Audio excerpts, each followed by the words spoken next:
an introductory overview of inverse trig functions, which I've hoped you've seen. I hope you have seen a pre-calc, but maybe not. Okay, so typically when we do an inverse function, we switch the x for y and solve for y.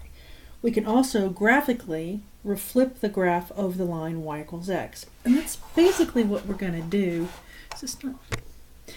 Looking at sines, cosines, and tans. So let's look at y equals sine x. My graph, this nice little do, do, do, do, do, do. Okay, there's a standard average Joe sine wave. Now if I were to reflect it across the line y equals x, I get something that looks like that. And this blue is sine inverse, arc sine. Maybe I should go back to the pen. We also call it sine inverse of x. Now this inverse does not mean 1 over sine x. This is a very special negative one. It means arc sine. The domain of this function is from -1 to 1 because sine spits out numbers between -1 and 1. And the range is, well, what is the range? Right now, this is not a function. We need to figure out some way of making it a function. And what we do is we restrict the range. We say we're only going to go from here to here. That red part is what we call arc sine. So by doing that, ooh, that's supposed to be curvy. Anyway, by doing that, my range is now -pi/2 to pi/2. So how does this work? Well, let's say I go, okay, I know that sine of pi/4 is 1 over the square root of 2. Which means I can say that arc sine of 1 over the square root of 2 is pi/4. Similarly, I can say that arc sine of -1 over the square root of 2 is -pi/4. So that's pretty straightforward. Okay. Let's look at the other two. Let's look at tan.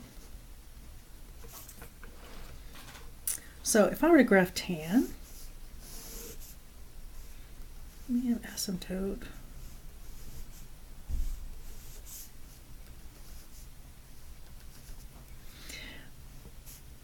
Have lots of wave thingies. I'm not going to write them all. So if I were to rotate this over the line y equals x, the vertical asymptotes become horizontal asymptotes. So this guy right here is now here. This one is now here. That one's not on my graph. I have one down here and one down here. And what happens is I get the tan wave on its side.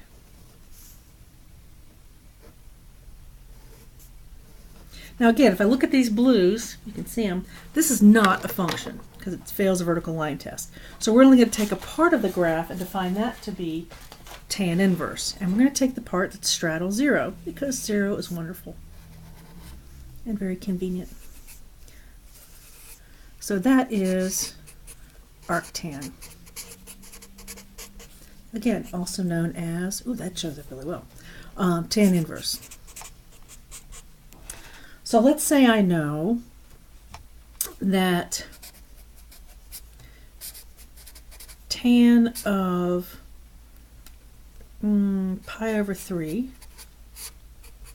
is equal to, let me think, that's what's 1 over the square, is 1 over the square root of 3. No, it's not. Yes, it is. Sorry, 1 over the square root of 3. Mind fart.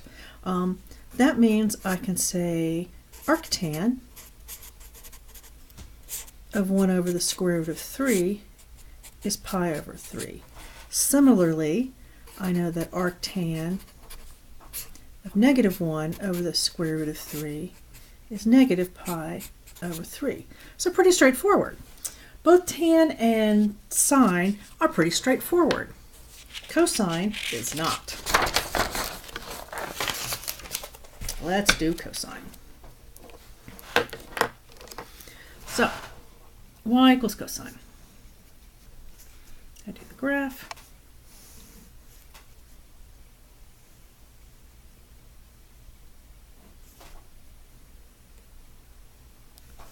Something like that.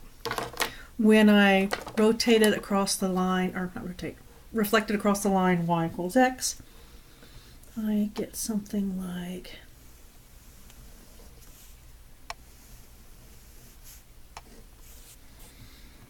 can you see that? Let's see if I can make it a little bit darker.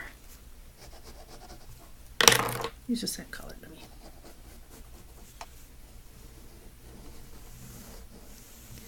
Now again, you can see that that is definitely not a function. And I can't choose the chunk just around 0 because I'll only get positive values. I mean, I can only stick in 0 to 1, not the negative numbers, and it's not a function. So for cosine, we have to choose this section up here. We could have chosen this section, but we're prejudiced. We like positive numbers. So for y equals arc cosine, also known as cosine inverse, I use the domain. It's still going to be from -1 to 1, but now my range is from 0 to pi. Now how does this affect our examples? Well, I know that cosine of pi over 6 is equal to square root of 3 over 2. So I know that arc cosine of the square root of 3 over 2 is equal to pi over 6. However,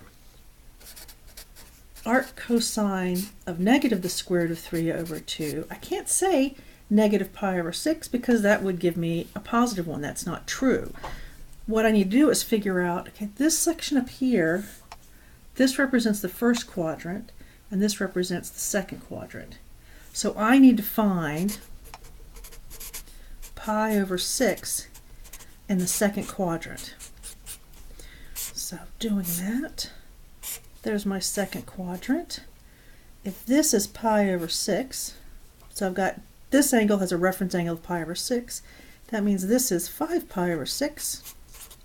So arc cosine of negative square root of 3 over 2 is 5 pi over 6. So that's a little bit trickier, but you just have to do a little bit more work, but that's the basic idea. So what you were doing with the arc cosine is you're going backwards. So we'll practice some of these in class at some point. And that's all.